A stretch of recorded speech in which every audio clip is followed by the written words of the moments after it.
You're watching Tag TV.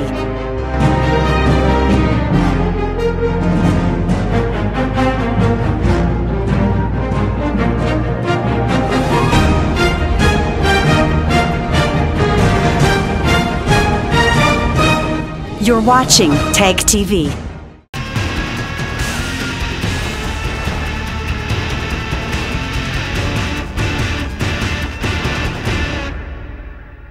Hello and welcome to Newsweek South Asia, the program which exposes Pakistan's role and nexus in promoting global terrorism and its funding. Here are the headlines. Indian security forces continue to battle Pakistan-backed terrorists. Terror and chaos unleashed in parts of Afghanistan. US suspends military training programs for Pakistani officers. And FATF asks Pakistan to enact appropriate laws to stop terror funding. The Indian state of Jammu and Kashmir has always been a target of Pakistan-backed terrorists who infiltrate the country to spread terror and brainwash young Kashmiris. Newsweek South Asia has a report. Kashmir, often called heaven on earth, has been witnessing immense bloodshed because of the malicious intentions of Pakistan to create a kind of proxy war in the state. To create instability, Pakistan not only infiltrates terrorists into the Indian side of the border, but also manages to sneak in weapons which they use to create mayhem in the valley. Recently, after a tip-off about presence of militants in Rafiabad town in the strife-torn province, a large-scale search operation was launched. A gunfight broke after the militants fired upon the security forces, during which the militants were eliminated. As many as 4 AK-47 rifles, 1 pistol and a large amount of warlike and sustenance stores were recovered from the encounter site. In the ensuing firefight, over several hours, security forces eliminated 5 heavily armed terrorists. On detailed search of the area, 4 AK-47 rifles, 1 pistol and large amount of warlike and sustenance stores were recovered. Another encounter broke out in Batmalu area near Srinagar. The security forces had received information about a militant hideout, which led to a search operation that was led by the Jammu and Kashmir Police, Special Operations Group and the CRPF. Bullets started flying as soon as the militants opened fire, which led to a soldier being martyred and 2 others getting injured. The operation was successful as security forces managed to corner Lashkar commander Naved Jat and 2 of his accomplices. देर रात Jammu Kashmir police को एक specific information मिला था regarding presence of militant in this Batmaloo area में, और उसी के चलते हुए इनिशियल सर्चेस की गई थी जम्मू कश्मीर पुलिस और सीआरपी के साथ। उसी इनिशियल सर्चेस में हम लोगों ने एक हाइड आउट बस्ट करा है और इनिशियल कार्रवाई के दौरान एक्सचेंज ऑफ फायर हुआ है जिसमें मिलिटेंट जख्मी हुआ है और अभी इस इलाके का मुहासरा हो रखा है और सर्चेस जारी हैं। इस पूरे इंसिडेंट में हमारे सिक्योरिटी फोर्सेस के जो हैं 5 अफराद हैं वो तो जख्मी हुए हैं, जिनमें से 1 को शहादत प्राप्त हुई है। Pakistan, a failed state in terms of social and economic conditions, continues to invest in terrorism to create instability in neighboring India and Afghanistan. India's state of Jammu and Kashmir has always been a target of Pakistan since 1989, but so far, all their efforts have failed as the Indian security forces have managed to keep the devious plans of Pakistan in check.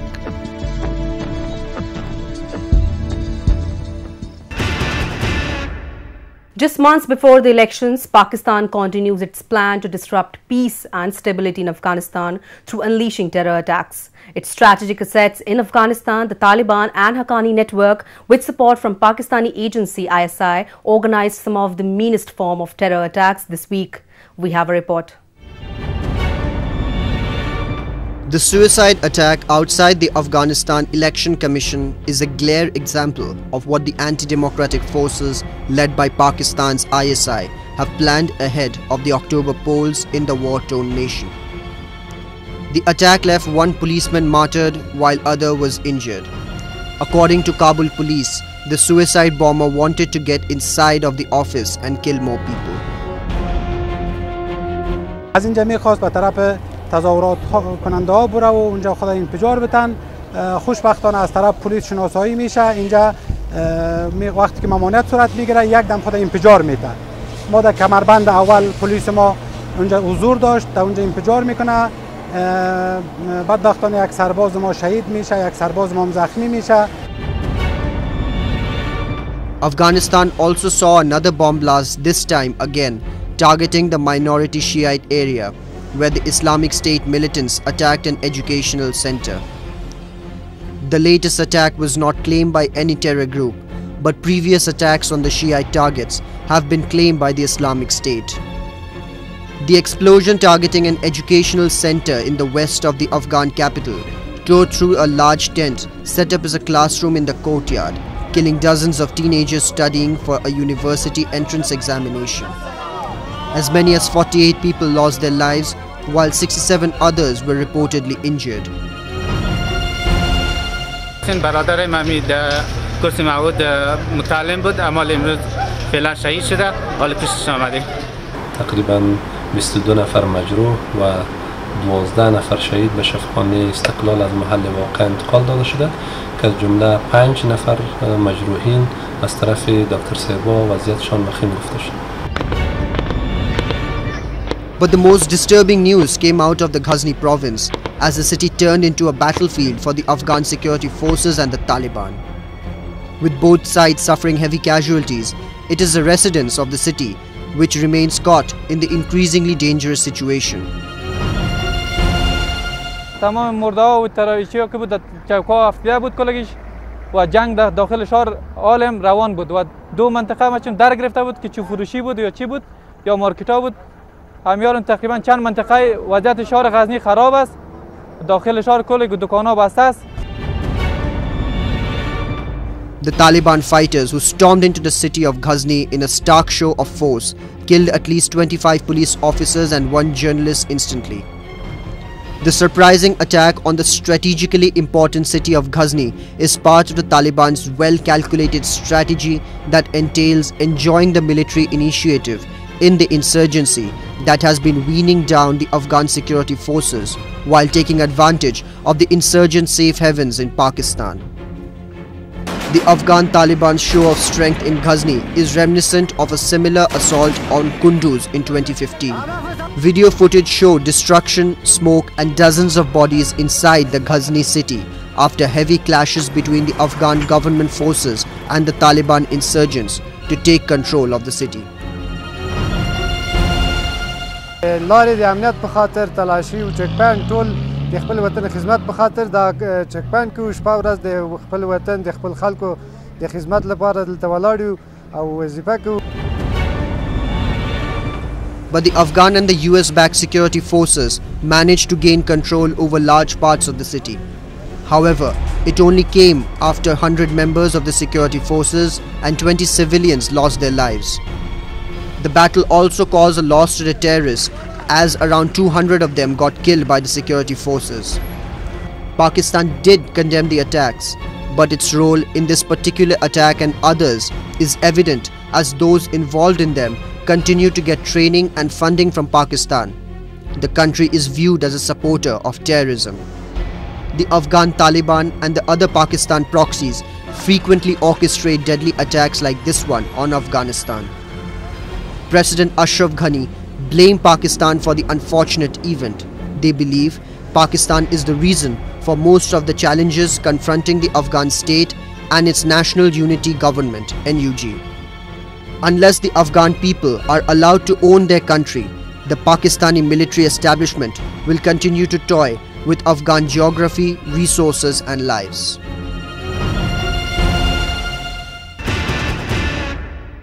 The US administration has started to withdraw scores of Pakistani officers from coveted training and educational programs that have been a hallmark of bilateral military relations for more than a decade, according to US officials. We have a report. According to media reports, this looks like one of the first known impacts from Trump's decision this year to suspend US security assistance to Pakistan to compel it to crack down on Islamic militants.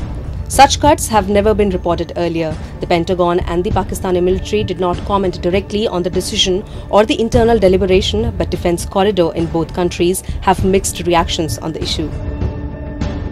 The US has provided training to Pakistani military officials under a specific program. It is called IMET, International Military Education and Training, for the last many years.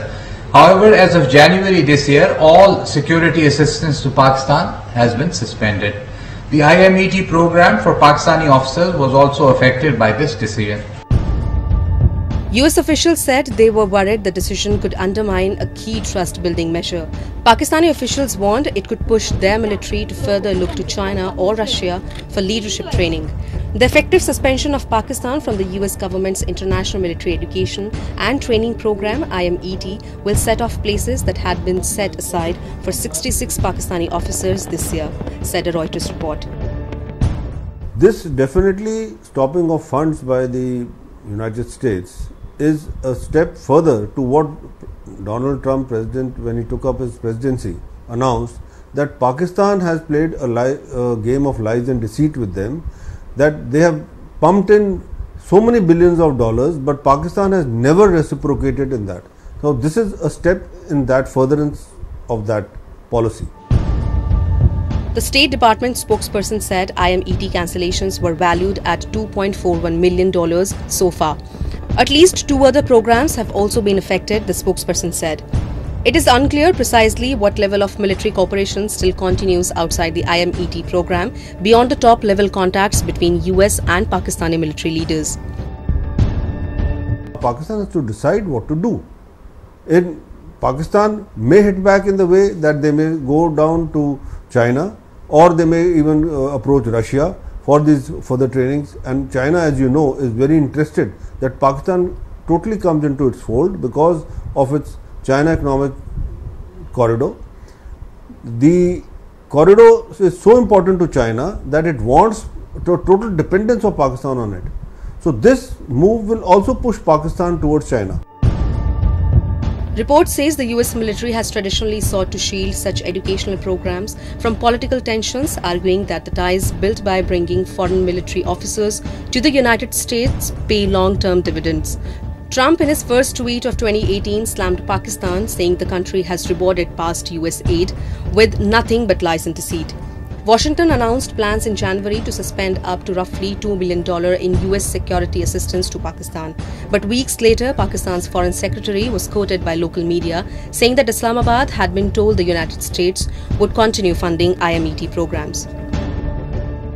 The situation is such that Pakistan does not have much leeway, because as soon as Donald Trump assumed the presidency, the first thing was his message to Pakistan that, look, mend your ways.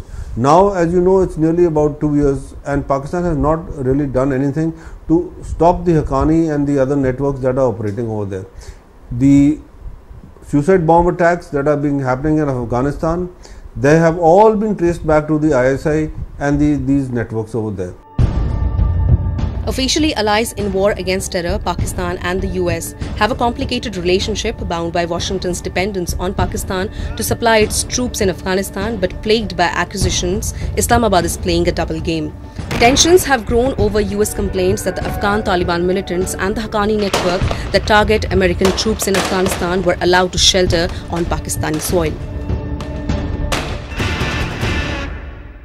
The Asia-Pacific Group on Money Laundering has urged Pakistan to enact appropriate laws enabling local officials to act upon requests of foreign countries to freeze illegal assets and make terrorism financing and money laundering extraditable offences. Newsweek South Asia takes a look.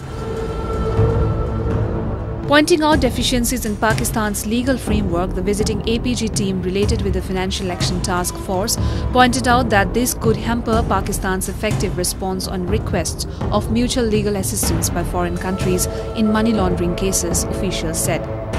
According to media reports, the team stressed on the need for strengthening domestic legal framework by October this year.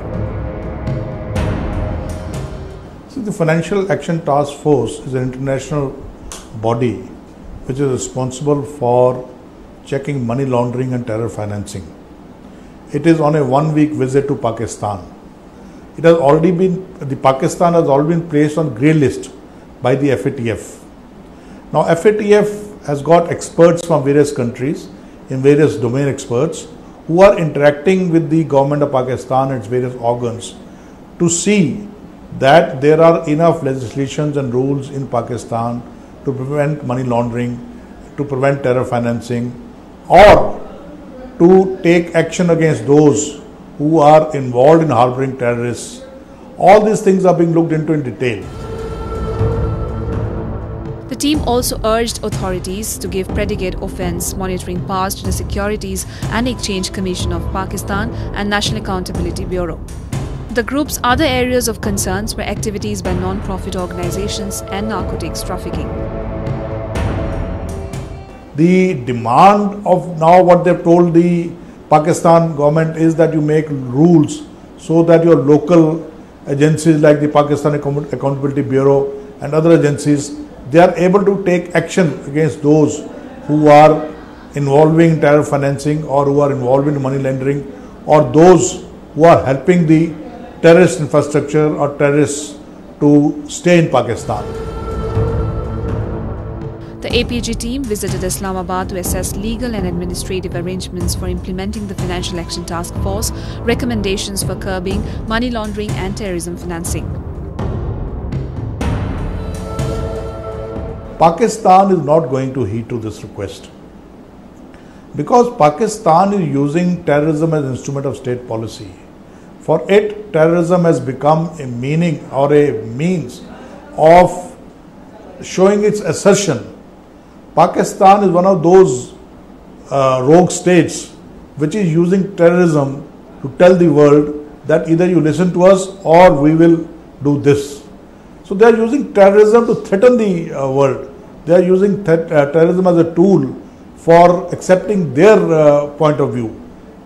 So as long as this thinking process in Pakistan does not change, I don't think they'll heed to the request of the FATF. During its third day of visit, the APG team discussed the status of implementation of the FATF recommendations on supervision of financial institutions, challenges posed by beneficial ownerships and trusts, the targeted financial sanctions against terrorism, and proliferation of weapons of mass destruction and mutual legal assistance and extradition.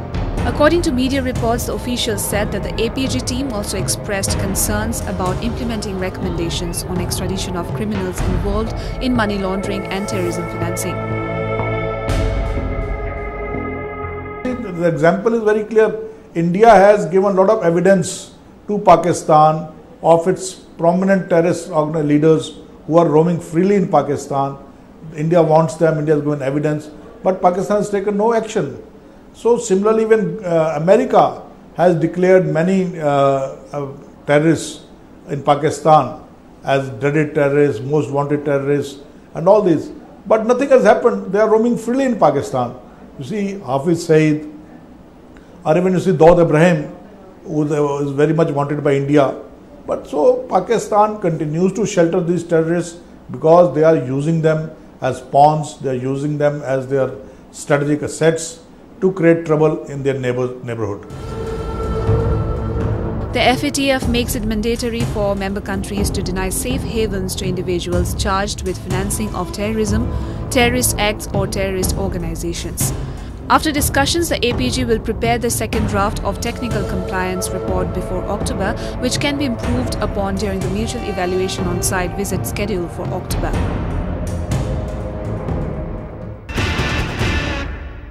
And with that, we have come to the end of this edition of Newsweek South Asia. We will be back next week with more news, views and analysis from the subcontinent. Meanwhile, do keep writing to us at nwsa@anin.com. This is Surbhi Sharma signing off on behalf of the entire production team of Newsweek South Asia. Goodbye and take care.